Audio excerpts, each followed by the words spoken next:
Ang kwentong ito ay hango sa totoong buhay. Karanasan ito ni Jobert. Taong 1972. Antique.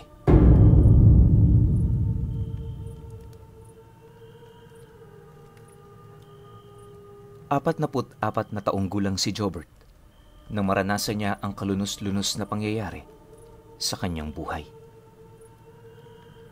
Isa siyang ama na napilitang maging kawatan at gumawa ng masama upang matugunan lamang ang pinansyal na pangangailangan na magagamit para sa anak niya na may malubhang karamdaman at halos nasa bingit na ng kamatayan. Hindi na malaman ni Jobert kung ano ang trabaho ang kanyang papasukin, kung saan mabilis siyang kikita ng pera, hanggang sa kasamaang palad ay nahulog na nga ang lalaki sa pagnanakaw. Saan niyo ho ba ako dadalhin?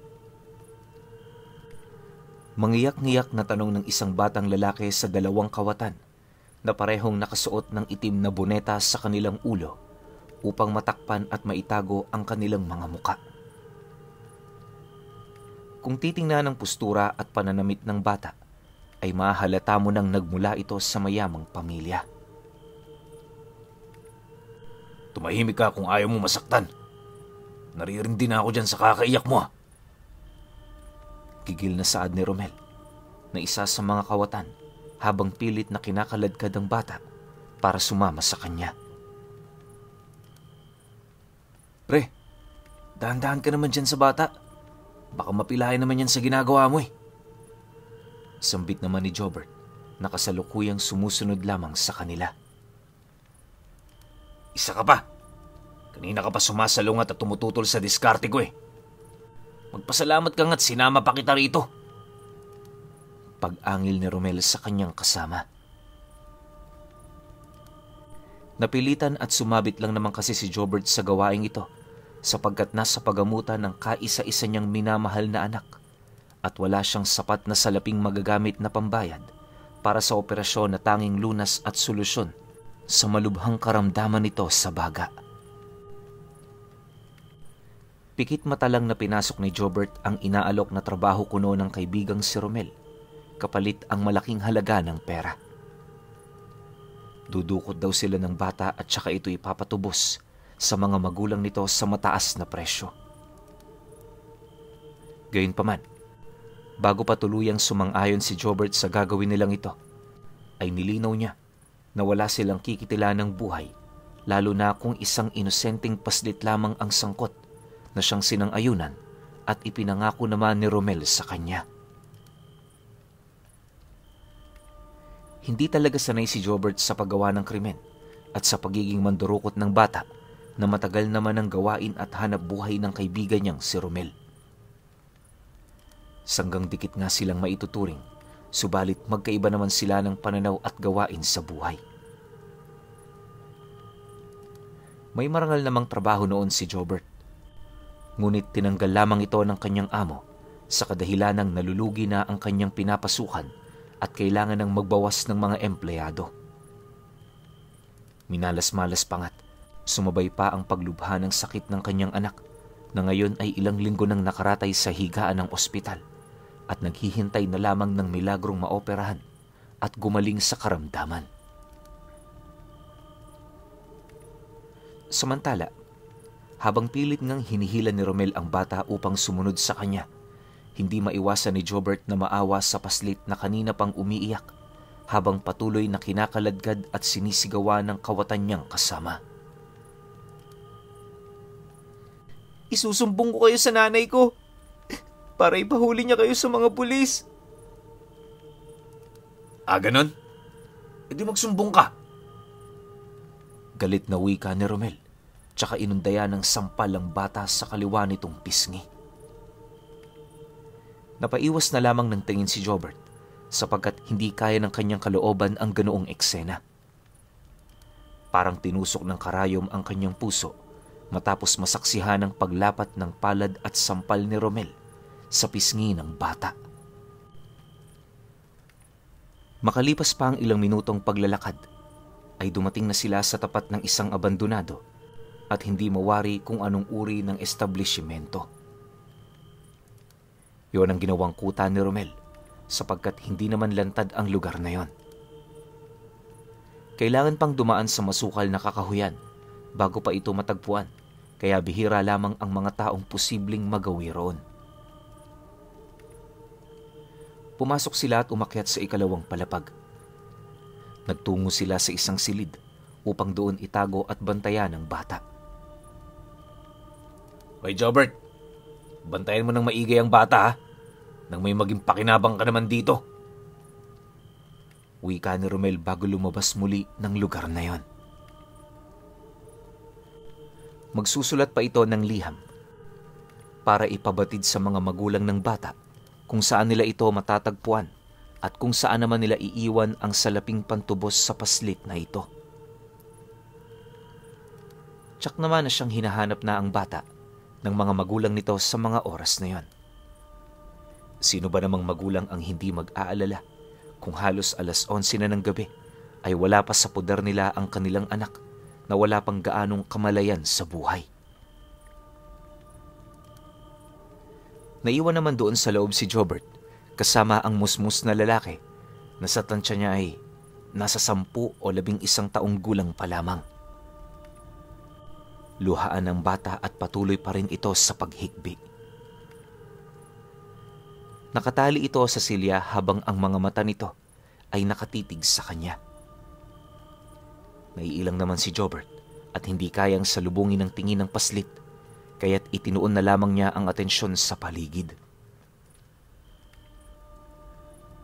Nagugutom ka na ba? Malumanay na tanong ni Jobert sa bata nang mahagip ng kanyang paningin ang pagkaing binili ni Romel na para sana sa kanilang dalawa. Gusto ko na pong umuwi. Pasigaw na sagot naman ng bata at muling pumalahaw ng iyak. Hindi naman na nakatiis si Jobert at nilapitan na ang bata tsaka niya ito inalo. Makakauwi ka rin. Pangako yan. Basta magpakabait ka lamang at tumahimik para hindi ka nasaktan ng kasama ko. Saad ni Robert sa bata nang may simpatya sa kanyang mga mata. Bakit niyo po ba ito ginagawa? Mukhang mas mabait ka pa naman po kaysa dun sa kasama mong salbahe. Tanong ng paslit. Kailangan ko lang kasi ng malaking pera para sa anak ko eh. Kailangan niya maoperahan. Pero wala naman akong ibabayad sa ospital. Huwag kang mag-alala. Makakabalik ka rin sa pamilya mo basta makuha na namin ang pera. Titiyakin ko rin na hindi ka nasasaktan pa ng aking kasama. Basta magpakabait ka lang. Paliwanag ni Jobert. Binuksan na ni Jobert ang supot ng tinapay na binili ni Romel kanina bilang pamatid nila ng gutom, tsaka niya sinubuan ng bata na agad namang kumain. Halatang gutom na rin ito sapagkat kanina pa nila ito natangay at wala pa itong kain ng hapunan, panay rin ng pag-iyak at nagpupumiglas pa ito mula ng kanilang dinukot. Samantala, hindi pa man tapos ni Jobert pakainin ng bata, ay natanaw na niya si Romel mula sa bintana. Tumatakbo ito ng napakatulin, takot na takot ang itsura nito at tila merong tinatakasan. Hindi niya tuloy maiwasang kabahan sapagkat marahil ay natunto na sila ng mga pulis. Jobert, halika na! Tumakas na tayo!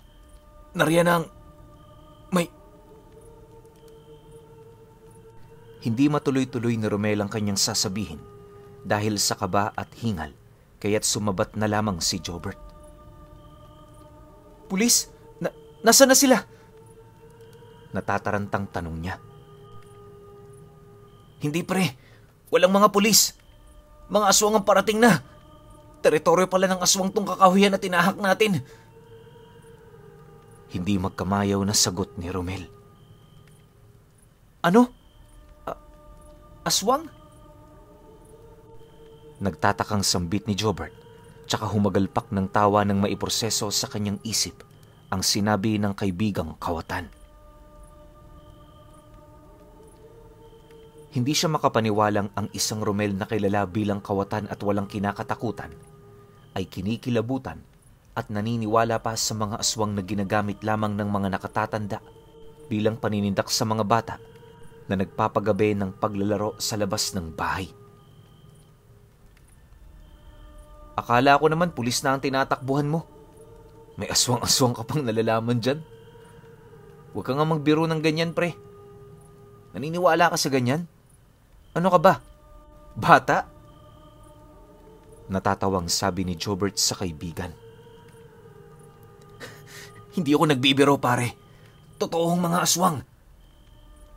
Natatarantang saad ni Romel. Napailing na lamang si Jobert sa inasal ng kaibigan, subalit nagulat siya nang bigla ring magsalita ang batang lalaki. Kuya,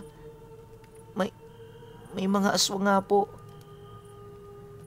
Nauutal at naiiyak sa takot na saad ng bata habang nakatanaw sa bintana. Lumingon naman si Jobert sa tinitingnan ng bata. Agad na nanindig ang kanyang mga balahibo sa katawan nang mamataan mula sa bintana ang mga kakatwang nilalang na anyong tao, ngunit itsurang halimaw. Nasa 6 lahat ang bilang ng mga nilalang na yon. Balot ang mga yon ng may itim na balahibo sa katawan, mapula ang mga nanlilisik nitong mga mata, at matatalas ang mga ngipin. Naglalaway pa ang mga aswang na yon, tanda na sila'y natatakam sa mga putahing nasa kanilang paningin at walang matatakbuhan. Nagsumiksik si Romel sa sulok ng silid na yon dahil sa takot. Habang si Jobert naman ay napako sa kanyang kinatatayuan, katabi ang batang nakatali pa rin sa silya. Maya-maya pa ay tila mababangis na hayop na lumundag at pumasok sa bintana kung nasaan ang kanilang kinaroroonan. Tsaka sila humakbang papalapit sa pwesto ni Romel. Huwag akong pagdiskitahan at kainin ninyo! Makunat na ang balat ko! Sigaw ni Romel habang mas nagsusumiksik sa sulok ng kwarto at takot na takot. Tila nawaglit ng tuluyan sa isipan ni Romel na may tangan siyang baril na nakasuksok sa kanyang bewang ng mga oras na yon, na siya ring maaari niyang gamitin panlaban sa mga nilalang na ito, na banta sa kanilang kaligtasan at buhay. Pakawalan niyo na po ako rito! Baka makain po ako ng mga aswang! Wika ng batang lalaki. Ginagawa ng batang lahat upang magpumiglas at makawala sa pagkakagapos doon sa silya. Si Jobert naman ay nanatiling napako sa kanyang kinatatayuan at hindi makapaniwalang totoo pala ang mga aswang na tanging sa mga libro niya lamang nababasa at naririnig mula sa kwento ng matatanda. Naglakas loob si Romel na tumayo sapagkat palapit na ng palapit ang mga aswang sa kanyang pwesto. Yang bata na lang ang kainin niyo sa gabing to. Malambot pa ang laman yan. Nangangatal na saad ni Romel habang nakaturo sa kinaroroonan ng batang nakatali sa silya. Habang papalapit ng papalapit kay Romel ang isa sa mga aswang, ay naglakas loob siyang itulak ito. Napatras lamang ang halimaw ng bahagya, ngunit sinamantala na yon ng kawatan upang tumakbo sa pinto ng silid na yon. Jobert, halika na! Iwan mo na ang bata dyan! Nagmamadaling paanyaya ni Romel. Datapwat hindi man lang natinag si Jobert, kaya nagpasya na lamang si Romel na tumakas ng mag-isa. Kuya, huwag mo akong iwan dito. Humahagulgol na pakiusap ng batang lalaki kay Jobert. Hindi naman talaga maaatim ng konsensya ni Jobert na iwan ng batang ito sa ganoong sitwasyon, lalo na't manganganib ang buhay nito. Sila na ngayon ang punteriya ng ilan sa mga aswang matapos tumakbo palabas ni Romel. Nanginginig man ang bisig at kamay ni Robert, ay mabilis niyang hinugot ang nakasukbit na baril sa kanyang tagiliran. Ipinahiram lamang yun ni Romel sa kanya para sakali mang magkaaberya sa gagawin nilang ito at may makasagupa silang parak ay hindi sila dehado. Sa kasamaang palad naman ay hindi parak ang kanilang naging katunggali, kundi mga aswang na higit pa sa mga pangkaraniwang tao ang lakas na taglay. "Lumayo kayo rito!" Kinakabahang sigaw ni Jobert, tsaka itinuon ng baril sa isa sa mga aswang. Napatunayan ni Jobert na tunay ngang malalakas ang mga aswang na yon. Nang kanyang itutok sa isa sa mga ito ang baril na kanyang tangan, tsaka kinalabit ang gatilyo na naging sanhi ng pagputok nito. Hindi siya sanay humawak ng ganoong armas, at bukod pa rito ay nanginginig din ang kanyang mga kamay. Kaya naman hindi niya pa rin tinamaan ang aswang at nakailag ito ng mabilis. Sa kabutihang palad ay nasindak din ng mga aswang sa putok ng baril, kaya muling tumalo ng mga ito sa isang iglap palabas ng bintana, kasunod ng mga kasama nitong halimaw. Wala nang natirang aswang sa loob ng silid na yon, kaya naman sinamantala na ni Jobert ang pagkakataon at mabilis na kinalagan mula sa pagkakatali ang batang lalaki. Iyak ito ng iyak at napaihina nga sa salawal, dulot ng matinding takot na nararamdaman. Binuhat na lamang ni Jobert ang bata, tsaka patakbong lumabas mula sa abandonadong establishmento na yon. Paglabas ni Jobert, agad niya ring ibinaba ang bata dahil may kabigatan na rin ito. Ngunit mahigpit namang hinawakan ni Jobert ang kamay ng bata upang sabay silang tumakbo papalabas ng kagubatang yon. Nakita niyang naroon na sa unahan ng mga aswang at kasalukuyan na silang nakikipagbuno kay Romel, kaya saglit munang kinausap ni Jobert ang bata. "Bata, mabilis ka bang tumakbo?" tanong ni Jobert. "Opo." "Kung ganun, ihanda mong iyong sarili at tatakbo tayo papalabas ng kagubatang to." Mabilis na wika ni Jobert. Luhaang napatango ang bata. Hinigpitan na nga ni Jobert ang pagkakahawak niya sa pulsuhan nito. Nang makita ni Jobert na may dalawang aswang ang tumatakbo papalapit sa kanila, ay agarang nanlaki ang kanyang mga mata, kaya kumaripas sila ng takbo ng bata. Tinawag na rin ni Jobert si Romel mula sa di kalayuan na tumakbo na rin sa halip na makipagbuno pa ito sa mga aswang. Marami-rami nang natamong sugat si Romel mula sa kalmot ng mga nakalaban niyang aswang. Agresibo kasi ang mga ito at halatang gutom na anumang oras ay handang-handa na silang lumapa ng karne ng tao at sumipsip ng sariwa nitong dugo. Habang tumatakbo sila papalayo, sigaw naman ng sigaw habang umiiyak ang bata.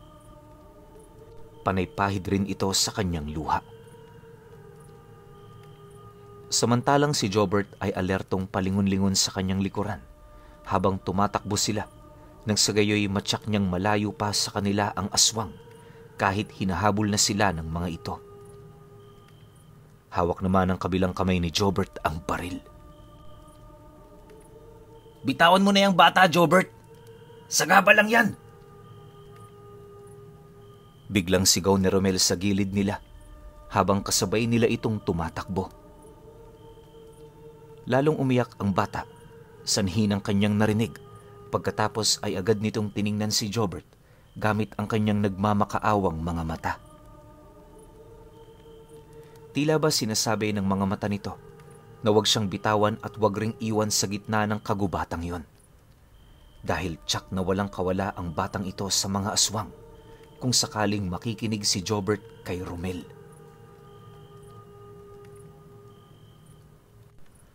"Huwag ka nang sumigaw sa kakaiyak, bata. Hayaan mo yung kasama ko. Huwag kang mag-alala dahil kasama ka naming makakalabas sa kagubatang to." Sigaw ni Jobert na patuloy pa rin sa pagtakbo kasama ang bata. Maya-maya pa, nagulantang sila nang biglang sumigaw si Romel. Nang lingunin ito ni Jobert ay otomatikong nanlaki ang kanyang mga mata nang matumba na ang kanyang kaibigan at pinatungan na ito ng isang aswang. Pare! Pare, tulungan mo ako! Sigaw ni Romel. Wala na ring hawak na baril ang lalaking ito sapagkat kasabay ng kanyang pagkatumba ay ang pagtapo naman ng baril sa isang banda na malayo mula sa kanyang kinabagsakan. Bata, magtago ka na muna ron sa likuran ng puno.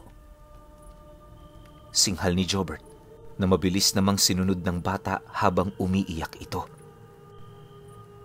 Hindi nagdalawang isip si Jobert na lapitan ang kanyang kaibigan upang saklolohan ito mula sa mararahas na atake ng isang aswang. Mabuti na lang at nasa malayo pa ang ibang aswang na humahabol sa kanila dahil hindi naman ganun kabilis ang kilos ng mga ito. Tila ba nanghihina na rin sila ng bahagya nang dahil sa nararamdamang gutom at uhaw sa karne at dugo ng tao. Itong isang aswang lang talaga ang maliksi at malakas, kaya naabutan pa sila nito.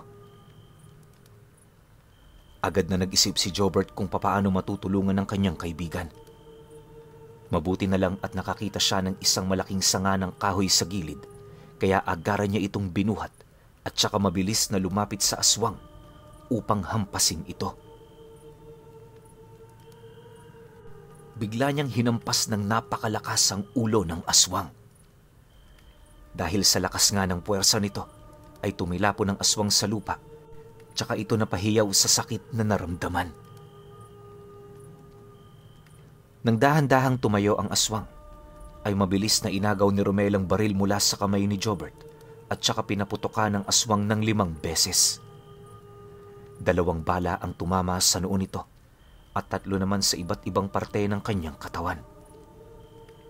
Napahiyaw na lang ang bata nang dahil sa lakas ng putok na yan, tsaka siya lalong napaiyak.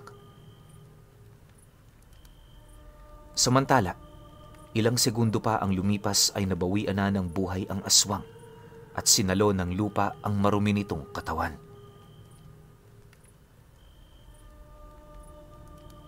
Pare naman, bakit ang dami mong ginamit na bala? Mauubusan tayo ng bala niyan eh. Di ka naman nag-iisip, Romel. Naiinis na suway ni Robert sa kanyang kaibigan, ngunit sa halip na matanto nito ang maling hakbang niyang ginawa, ay nagalit pa ang lalaki. Ikaw kasing lalaki ka. Napakabagal mong kumilos. Dapat kanina mo pa pinatamaan ng aswang na yon. Singhal na nga ni Romel. Dahil din naman kasi sa pagkataranta niya, kaya 5 beses niyang napaikot ang baril, gayong sapat naman na ang isang bala sa ulo ng aswang para kitilan ito ng buhay. Kuya, nandiyan na po yung iba. Umalis na tayo rito. Natigil ang magkaibigan sa bahagya nilang pagtatalo nang sumigaw ang bata.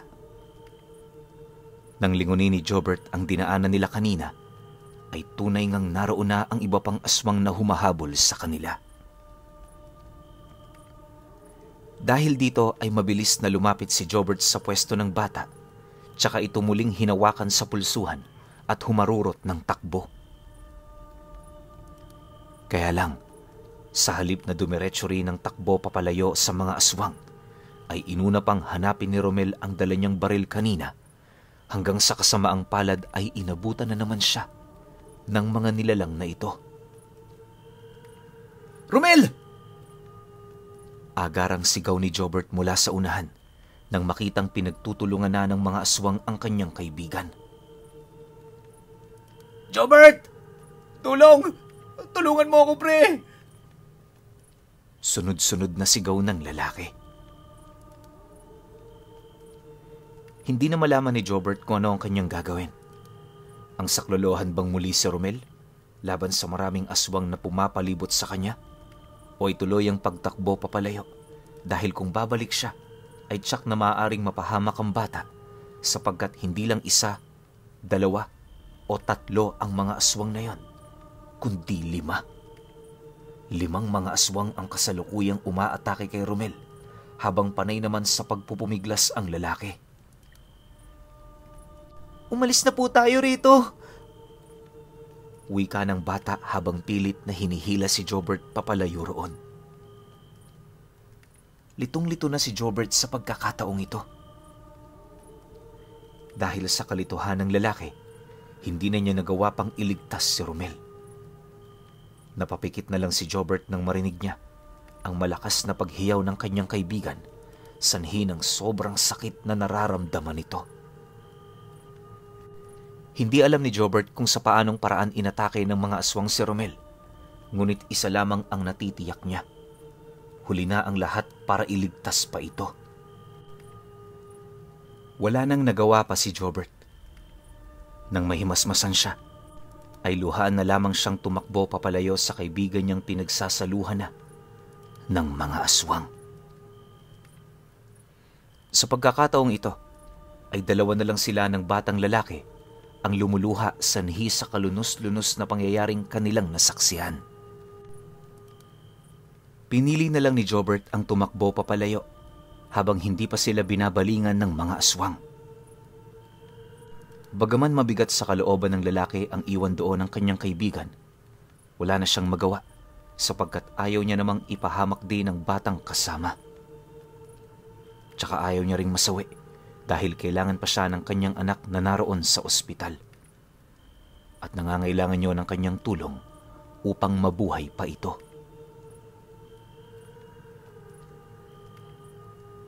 Makalipas pa ang ilang minuto nilang pagtakbo, laking pasasalamat ni Jobert nang sa wakas ay nagawa na rin nilang makalabas ng ligtas sa kagubatang yon na pugad ng mga aswang.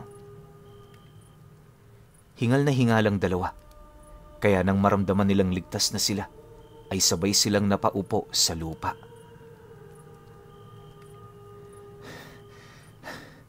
Ligtas na tayo, bata. Natitiyak kong hindi na tayo nasundan pa ng mga aswang na yon. Kaya huwag ka na umiyak dyan. Tahan na. Hinihingal na wika ni Jobert. Gusto ko na pong umuwi sa amin. Umiiyak pa ring bulalas ng bata. Oh, saglit lang. Magpahinga muna tayo. Pagkatapos ihahatid ko na rin kayo sa inyo. Sabihin mo na lang sa akin kung saan tayo dadaan. Tumangu-tango naman ang bata habang nagpapahid ng bawat butil ng kanyang luha. Ilang minuto muna silang nagpahinga roon sa kanilang kinauupuan, ngunit uhaw naman sila. Kaya nagpasya na nga ang 2 na kumilos na upang makauwi na rin ng batang yon. Naitanong na rin ni Jobert kung ano ang pangalan ng bata. Siya si Felix. Bukod pa rito, napag-usapan na rin nilang 2 na hindi magsusumbong si Felix sa kanyang mga magulang na dinukot siya ni na Robert at Romel. Ang sasabihin niya lang daw ay ibang taong dumukot sa kanya at si Jobert ang kanyang naging tagapagligtas. Maluha-luha namang niyakap ni Jobert ang bata. Hindi niya sukat akalain na naging mabuti pa rin sa kanya ang tadhana. Naunang maglakad ang batang si Felix sapagkat siya naman ang nakakaalam ng daan patungo sa kanilang tahanan. Mabuti na lang talaga at maliwanag ang buwan ng gabing yon, kaya kitang-kita pa rin nila ang kanilang dinaraanan. Humigit kumulang ay kalahating oras din ang ginugol nila sa paglalakad bago makarating sa bahay ng bata.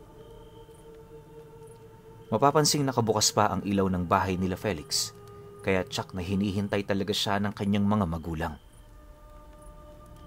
Si Jobert na ang kumatok habang hawak-hawak niya ang kaliwang pulsuhan ng bata.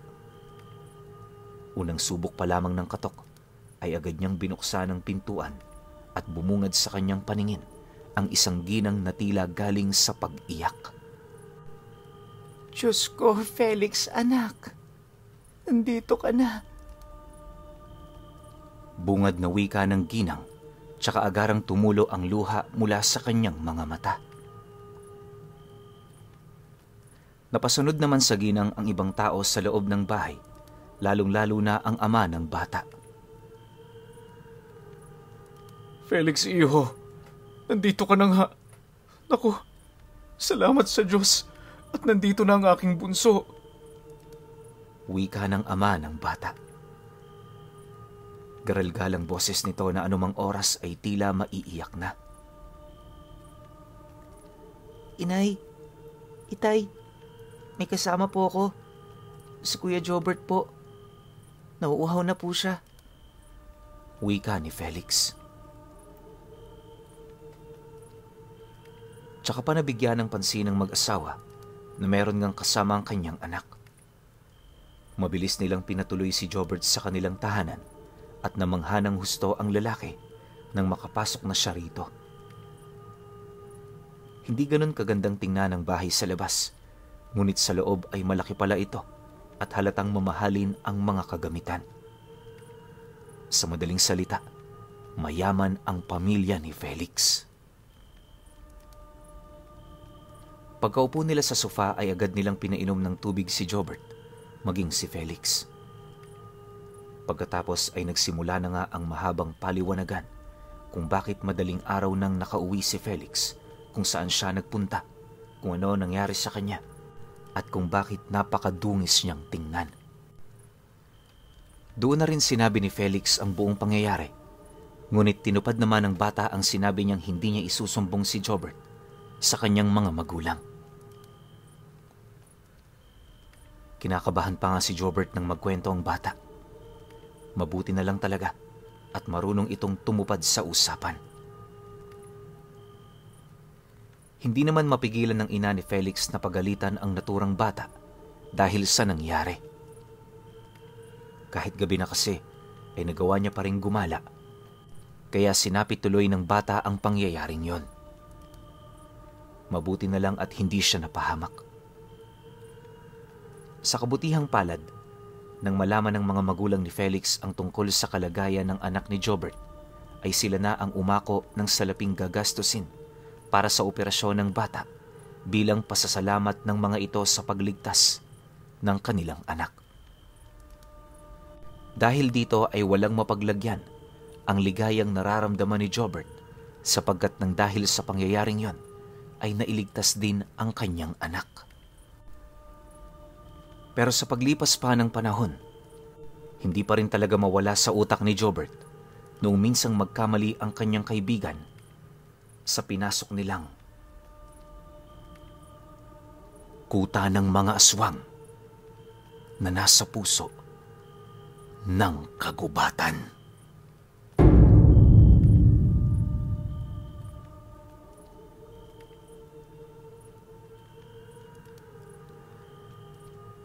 Okay. Opinyon ko sa kwento. Tama lang yung nangyari sa kaibigan ni Jobert, no? Pero kung tutuusin kasi, mahirap yung sitwasyong kinakaharap ni Jobert. Isipin niyo, yung anak niyo 50-50. O mas malaki pa yung tsansang mamatay kapag di na-operahan. Siyempre ikaw bilang tatay, lahat talaga gagawin mo para matustusan yung pangangailangan ng anak mo. Tapos pinag-uusapan pa natin dito, buhay. Diba? Siguro kahit sino namang padre de pamilya, gagawin talaga to eh. Yung sitwasyon ni Jobert, parang wala naman siyang malalapitan. So, kapit talaga sa patalim. Ito talaga yung mga bagay na kahit sa panahon natin ngayon, nangyayari to Diba? Pansinin ninyo, yung mga snatcher o kung sino mang mga magnanakaw na nauhuli tapos na-interview sa news, laging sinasabi, may sakit yung anak, kailangan ng pera ng asawa. Well, generic na, no, kung pakikinggan natin. Pero, hindi naman kasi natin talaga masasabi kung nagsasabi ba sila ng totoo o hindi. Unless imbestigahan. Pero ako, alam ko karamihan dyan, yun talaga yung dahilan. Well, maliban na lang sa mga addict. Diba? Kasi kapag addict, alam naman natin kung ano ang dahilan yan kung bakit siyang gumagawa ng masama. Pero yung mga mababait na tao na no choice talaga, tapos walang mautangan, walang malapitan, kakapit talaga yan sa patalim. So, itong sitwasyon ni Jobert, well, masakit mang sabihin pero naiintindihan ko siya. Pero kahit saan tingnan anggulo, sobrang mali nun. Hindi yun tama. Yun naman opinyon ko lang. Pero syempre, kayo pa rin. Kung may opinyon kayo sa kwentong ito, comment nyo lang sa baba. Yun lang. Hanggang sa susunod na kwento. Salamat.